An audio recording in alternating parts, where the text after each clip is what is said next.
Hello, I'm Lydia and you're listening to Lens from the Fens.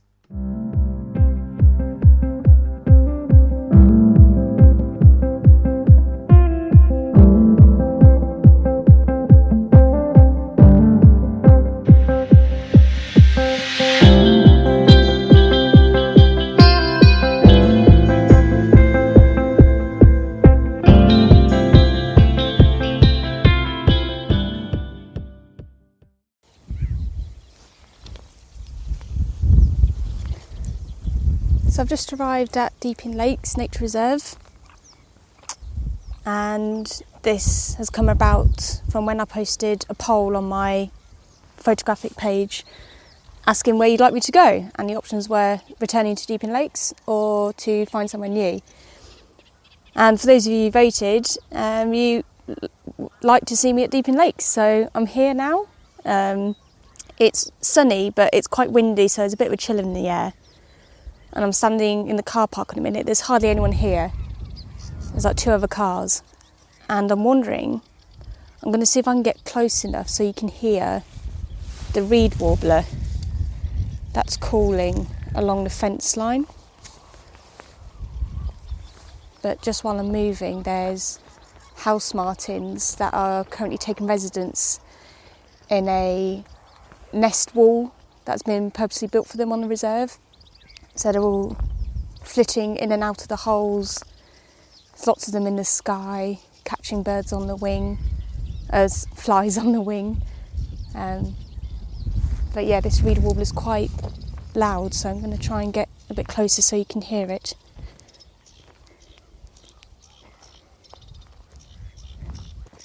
But there's been multiple ones calling across this part of the lake.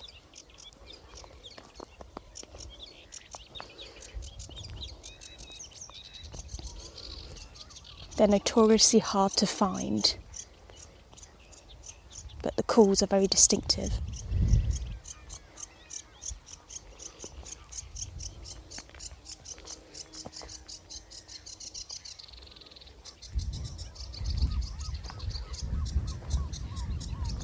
Oh, I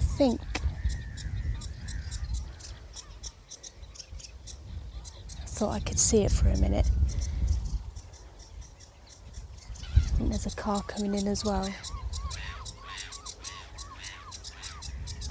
But yeah, hopefully you can hear that.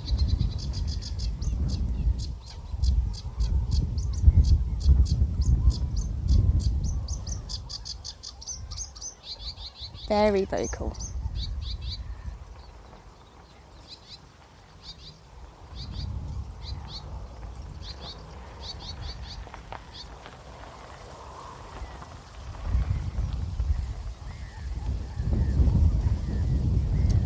Just looking around, there's mute swans, there's Canada geese, grey-lag geese. I think the warbler's moved on now, so I'll venture away. There's a mallard.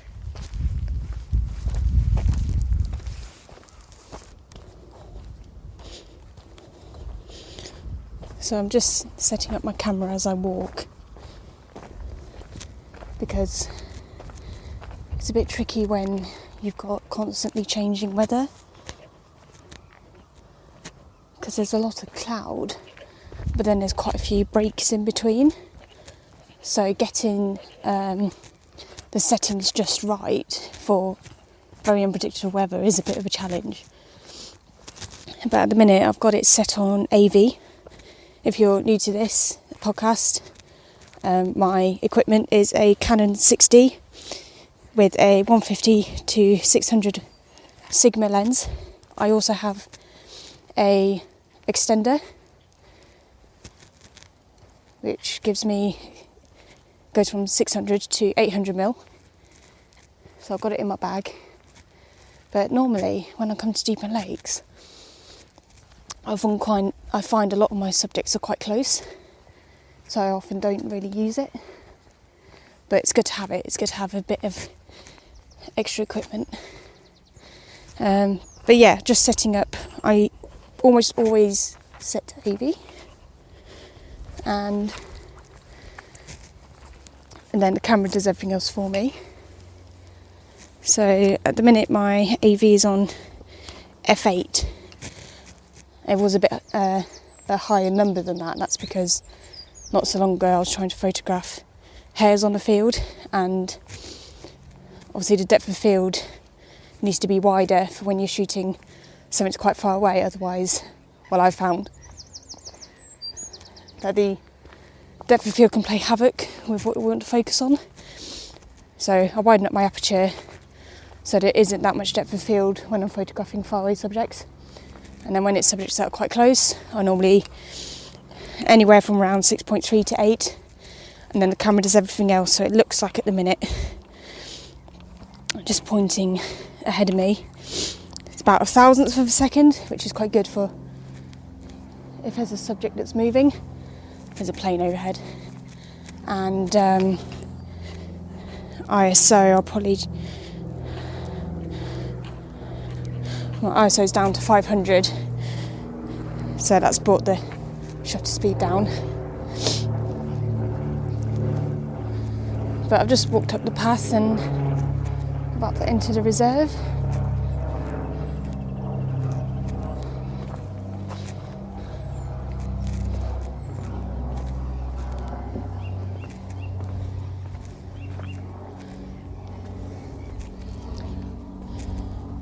So I'm just coming up to the first field when I enter reserve. There's a lot of black-headed gulls, and I think I just saw some jackdaws. Yeah, there's some jackdaws and a magpie feeding. They've all flown away. There's some grey-lag geese on the other field.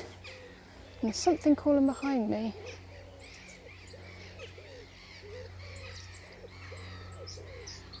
Now that spring has arrived, a lot of the hedgerows are turning green, so when you try to look for birds, it's a bit more tricky to see them.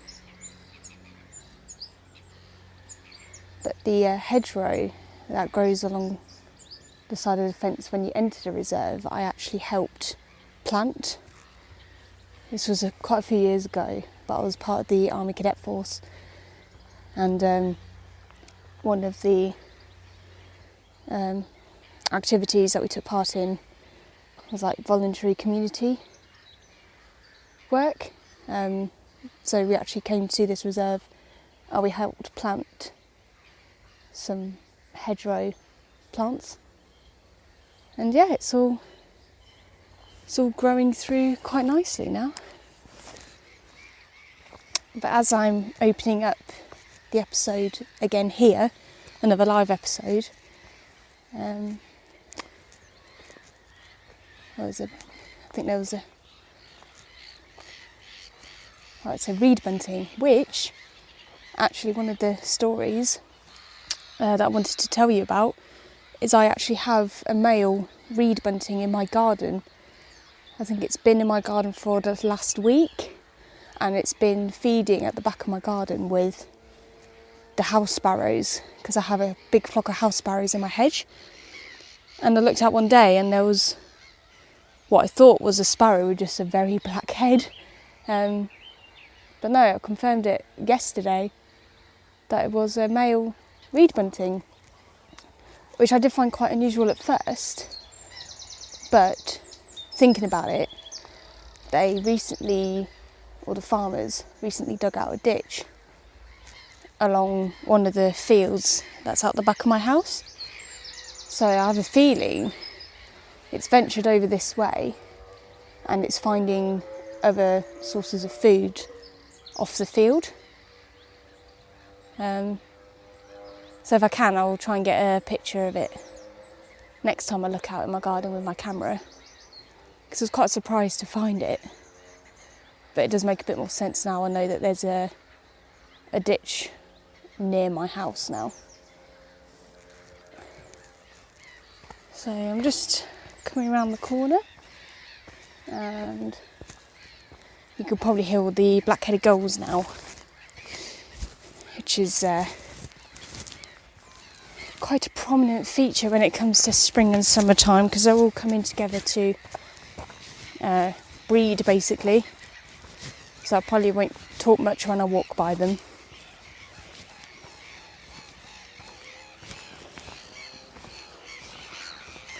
Yeah, they're all on their pontoons.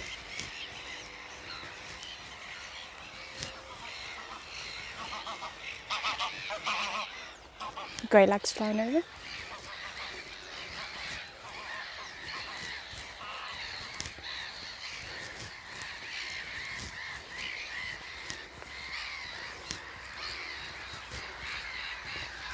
Yeah, it's definitely a bit too noisy there.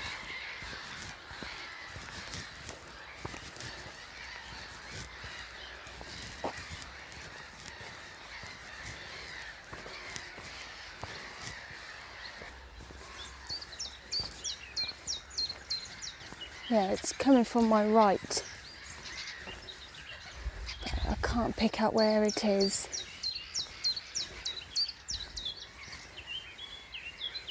Stand still for a bit, it might move for me. Oh, there it is, yeah. Let's see if I can get a picture of it from here.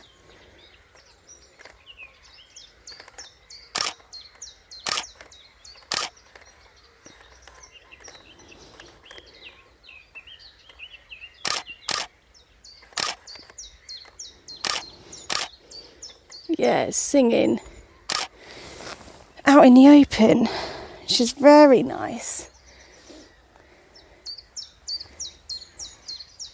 I do often hear a chiff chaff rather than see it. But yeah, it's just singing very nicely.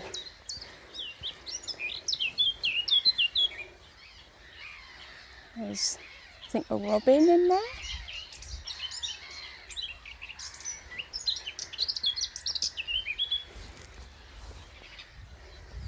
Again, with so much greenery now, it's difficult to pick out the birds, but yeah, it's moved away.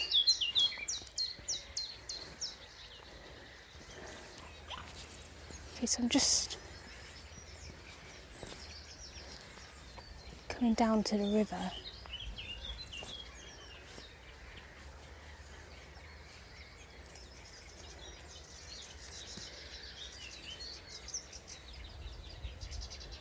Some grey-lag geese swimming by.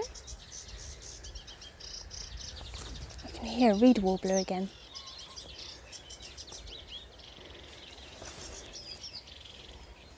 Let's see if I can...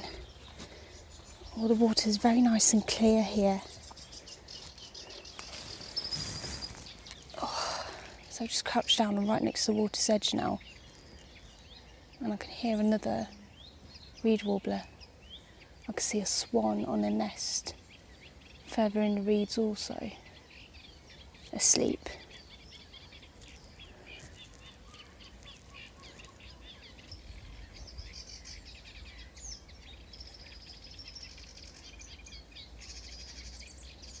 It sounds quite robotic, their call.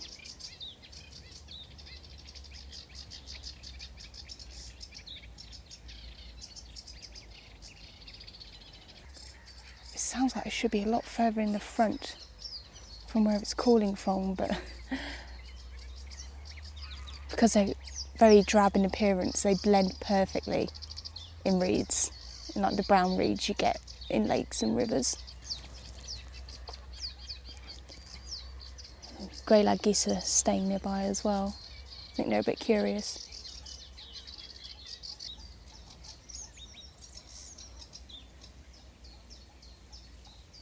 I think now's around the time pairs of reed warblers will be either pairing up with other mates or starting to build nests.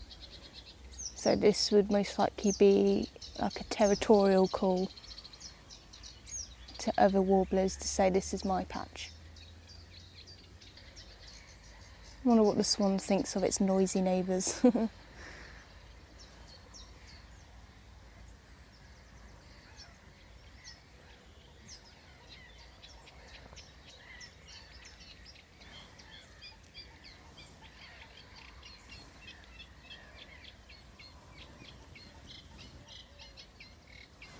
That's all I can hear at the minute. The chiff chaff's moved. It's a lot closer now.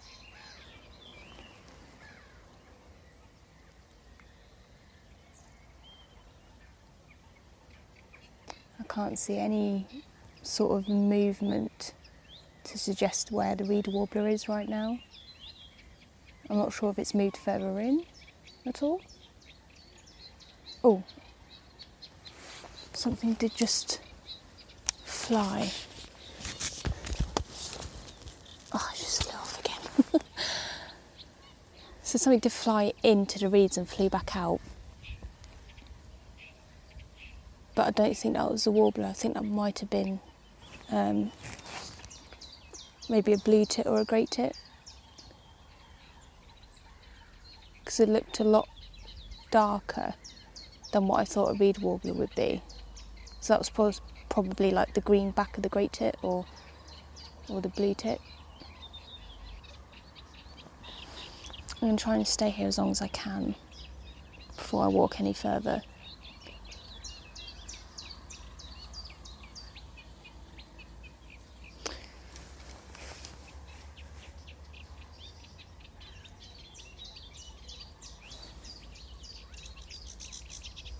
Oh, it sounds closer again.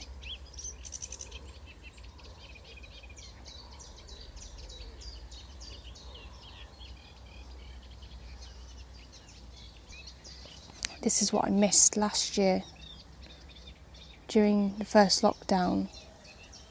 Obviously we couldn't go anywhere or to many places at all really during springtime, so I actually missed seeing Deepen Lakes in the spring.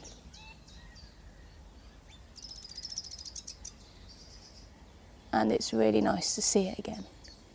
That's all I can say really.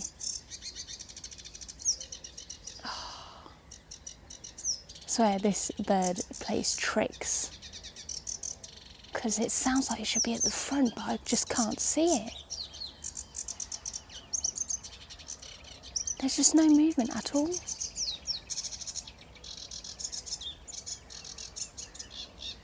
Ah.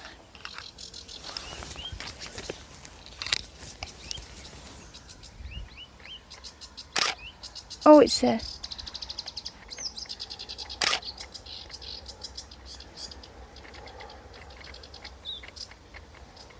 Come on.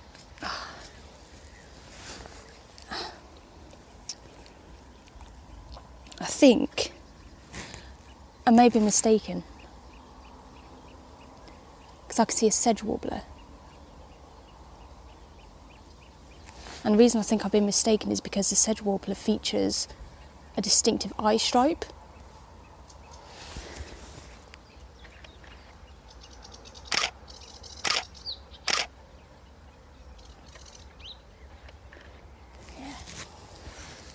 Yeah, I think it was a sedge.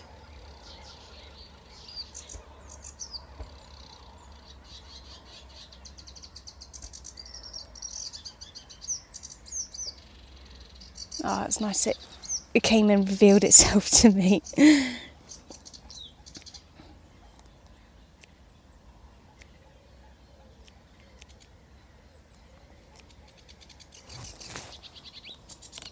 See if it comes back.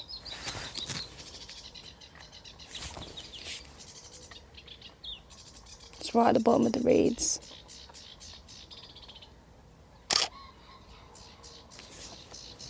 I don't know if it's gonna... I don't want to get too close to the water, that's the only issue. The sun's coming out now, so I'm having to adjust my ISO again. Because it plays a bit of havoc with like shutter speed. Because I'm on aperture priority. It obviously has to do the guesswork. But sometimes I have to adjust things like the ISO to make sure that the shutter speed is quick enough, because where this warbler is quite dark, so I obviously have to cater for that rather than my surroundings. Yeah, it's gone quiet now. Just walked past the hide.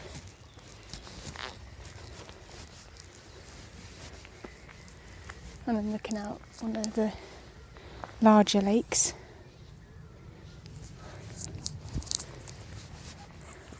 And this is along a path that I really enjoy walking along because it leads into the woodland area where I've had really nice encounters with the deer, muntjac mainly. So I think I'm gonna, when I get there, I'll stay for a little while as well.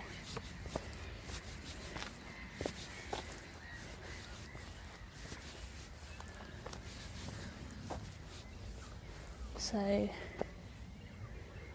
I'm looking out onto the island now where the reserve has had some really nice long-eared owls coming to breed there. They're very shy owls, so the island's perfect for them because no one goes on that island, it's just wildlife on its own.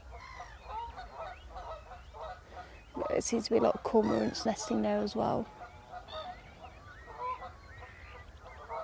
But the long-eared owls are more likely to be further in the tree line rather than outside.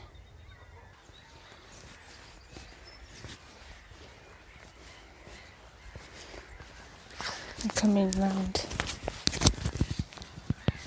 the other side of the lake I first walked by, so you can hear the black-headed gulls again.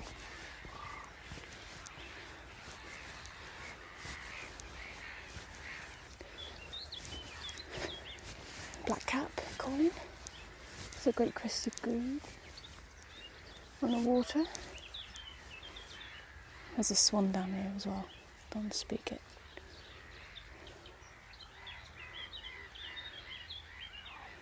Yeah, the blackcaps have like an undulating call.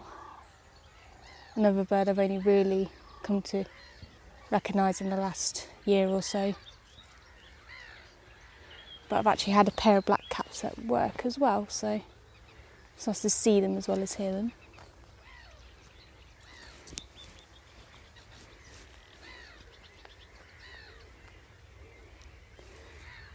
But yeah, most of the birds on the lake are black-headed gulls by the looks of it.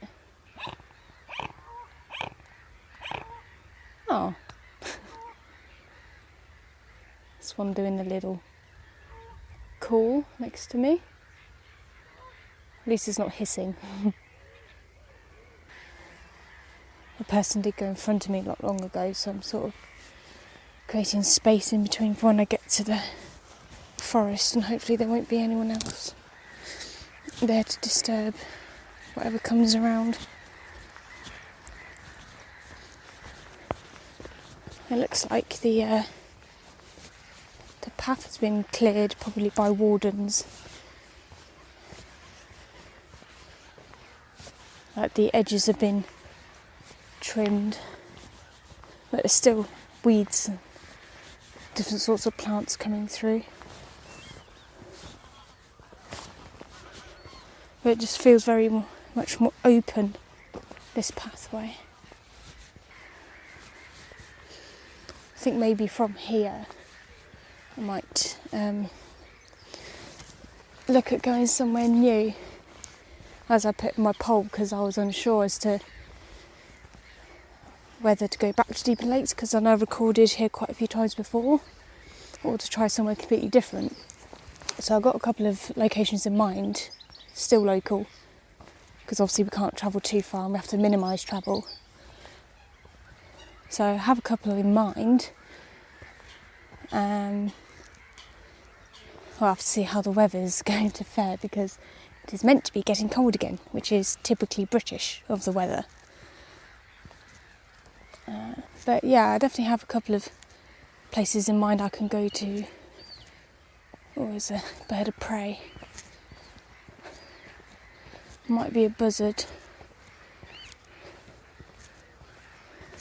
Let's just get to a clearing.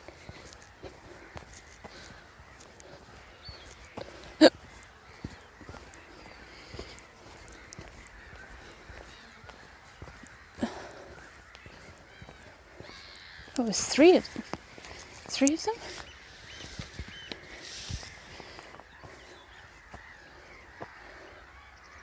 The sun's directly in my face, so I'm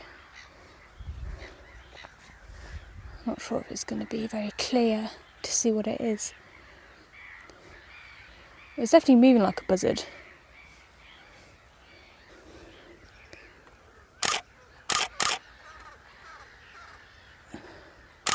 Ah, it might be a marsh harrier.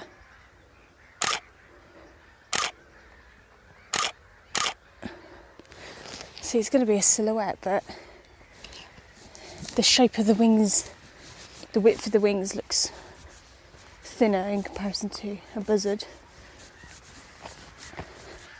But again, because I'm facing the sun, it's just coming up as a silhouette, so I'm going to have to lighten that up in my editing program.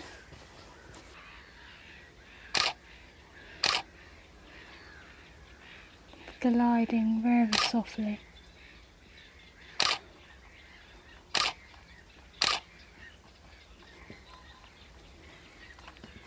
Just dove down into the reeds again. So if there's two of them, it could be a mating pair, looking for a place to build a nest. A bit further away from the black-headed gulls again. It's a bit of a rest for the ears.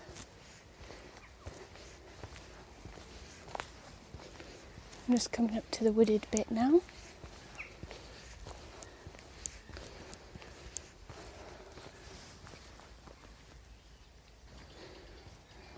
It's like Lincolnshire Wildlife Trust put a sign up. It says, "To protect the nesting birds and wildflowers, please keep to the path." Which is definitely right for this time of year.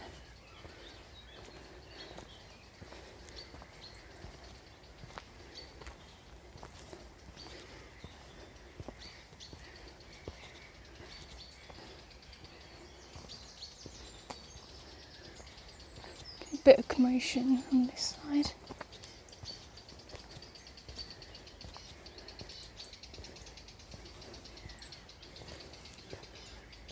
I might have a better chance at seeing some of the woodland birds as well.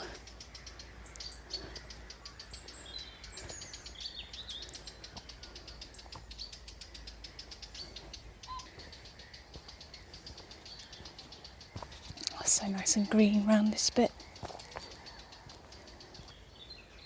I just found a bench that I might rest at for a little while. I'm gonna face into the wooded area. But just looking out of here,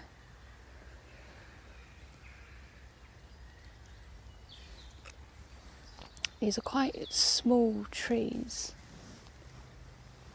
and they're all just producing the first lot of green leaves.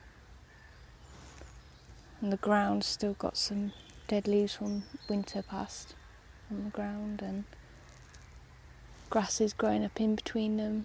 There's some stumps which look like they're regrowing branches again from when they were cut.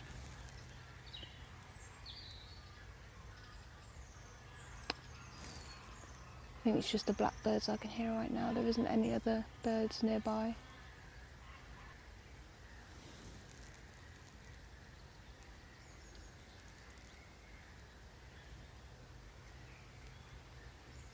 But it feels very much like a spring day today. The sun is out and the wind's still got a bit of a chill, but everything just seems to be coming into bloom, which a lot of us missed out on seeing last spring. But one thing I've come to realise is that nature is always constant. It's always going to be there to help you through good and bad times. And that's something I've come to realise quite a lot now. That no matter how busy your life might seem, nature is always present. It's always going to be there. And when you have the opportunity to just immerse yourself in it, it can be really rewarding for you. even just hearing birdsong or just looking at trees and plants, it makes a world of difference. You just forget about everything else. And when you have the chance to capture that moment on your camera or even on your phone, it's just something to look back on, to know that that was a time where you felt relaxed, you felt carefree. And that's something I want to commit a lot more to, just to be present within nature.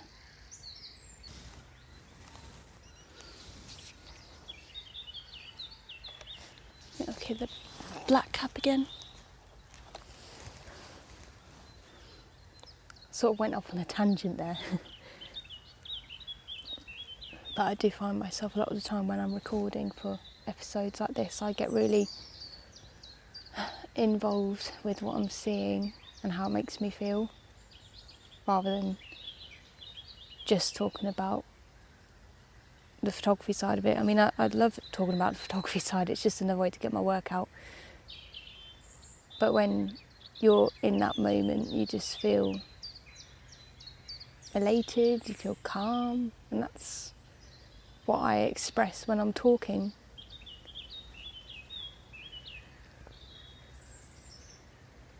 And I hope you feel the same way too, just to hear the soundscapes that I'm in, feel as though you're there, you feel instantly calm. And then I get to show my pictures from it afterwards. Just looking through my pictures now, the chiff-chaff and the warbler, whichever warbler it is, that's just a captured moment where I remember everything, all the senses, the sounds, the smells, what the weather was like. So, yeah, it's really enjoyable.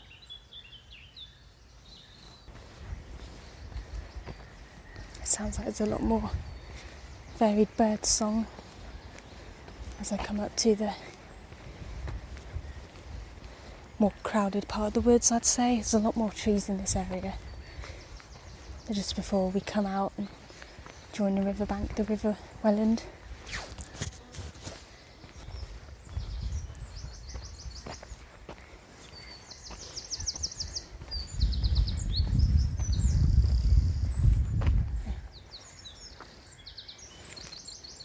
Definitely a lot more birdsong here.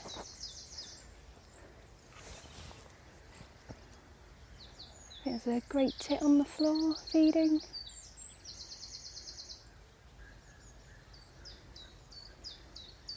There's a robin on the ground. Yeah, robin.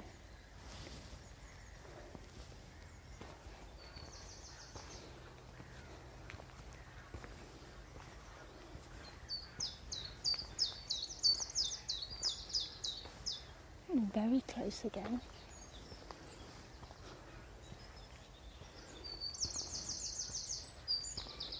I always like to walk slow in this part of the woods, just to be surrounded by all the trees.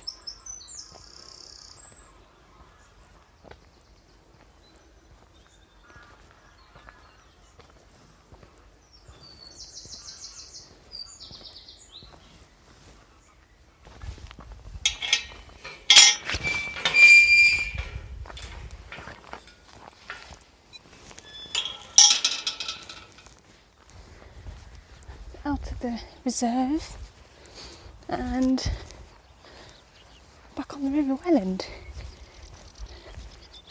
and I can hear those warblers again. I'm just going to go to the water's edge because there's always a chance there's either otter droppings or scat, just to give a sign that they've been here recently.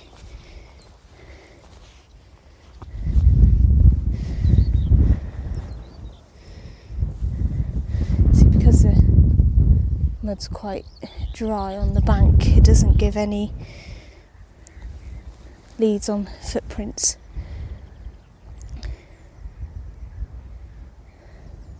And again, the water looks quite low here, so maybe because there's multiple banks going up, so the water might have been higher last time. But I could definitely see the bottom of the river.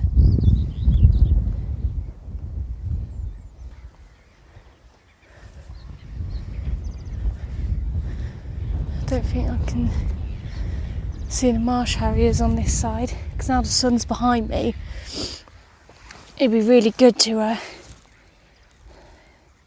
get a clear shot of them, because I went through some of my pictures while I was sitting in the forest, and yeah, it's just a silhouette of them. So yeah, I don't think they're going to come up on this side though, because I'm a lot closer where they were flying. Well, then again, I think I can see one flying.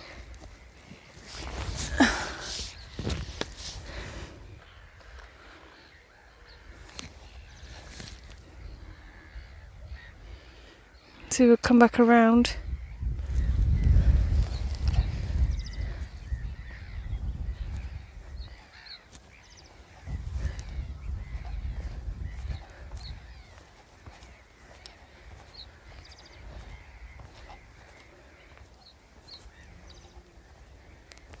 Here we go. I've got a gate that I can lean on.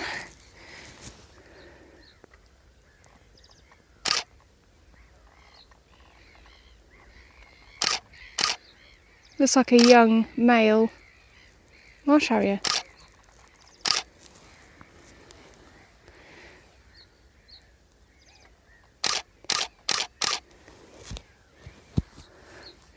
The sun's out on it, so my ISO's up, but the shutter speed is quite high, because obviously it's a moving subject. I don't know where it's gone now. Yeah, I might have gone off to hunt elsewhere.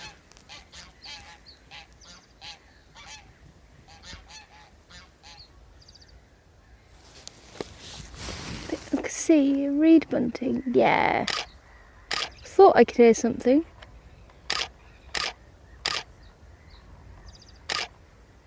There's a male reed bunting on top of some reeds that's been calling out, and I've only just spotted it. Its black head gives it away.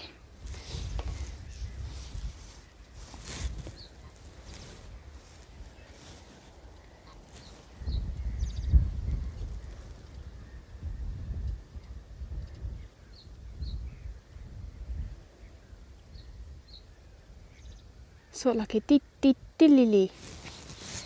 So that's probably a call I can remember. Got jackdaw. Yeah, that marsh harrier, looks like it's gone. I don't think I mentioned this before. I probably have, and that's just me being forgetful. But I signed up to do a turtle dove survey in May, or like over the course of 2 weeks, one in May and then the other in June. And I've been given my own square kilometre to do a survey in, see if there's any turtle doves either nesting or visiting that space. So it's a place that's local, I can still visit it, and as well as recording the turtle doves, I can record any other birds that are of interest to the RSPB. So off the top of my head, I think bullfinches, yellow or grey wagtails, like a couple of other species that we can note down to let them know that they're in that area. So I'll take my camera obviously, just in case I do see any, but I'll also record that as like a probably a little 2-part series. So I could do the first week as one and then the second week as the other, and then I can still talk about what else I'm seeing and anything that's worthy of mentioning to you. So see how that goes. If it's anything like today, that'll be perfect because it's not too cold. It's cold when the wind picks up, but the sun is really nice and warm when there's no wind. So that would be lovely. And I've heard turtle doves before, but it's one of those quite elusive birds that are more heard rather than seen. And I'd say that's similar for quite a few birds that I want to find. Things like cuckoos. I've only ever heard and never seen one. Well, I believe I remember seeing a cuckoo chick quite a few years ago, but that was again before I really got involved with identifying birds, photographing them more. But I've never seen an adult one. Bittern is another one. So you probably black-headed gulls again. But I don't want to be in any rush to find it. I don't want to, tick off my list as soon as possible. I want to enjoy the moment of seeing that bird and photographing it if I ever get the chance. So I don't want to be rushing here and there. I just want to enjoy my time wherever I'm at. And if I see them, then that's great. I don't want to be punishing myself for not seeing a certain bird or animal. I just want to be able to enjoy nature as it is and see what nature brings.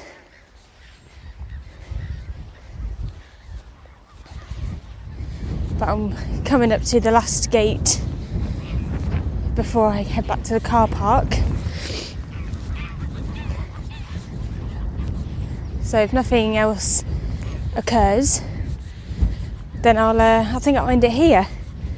So thank you again for listening, for joining me on this a bit windy but nice spring day at Deepin Lakes. And as always, I hope you all stay safe, stay well, and I'll be speaking to you all again in the very near future. So goodbye. My podcast cover shows my own image created using Canva. The theme music is provided by Purple Planet Music. Check out their royalty-free music at purple-planet.com.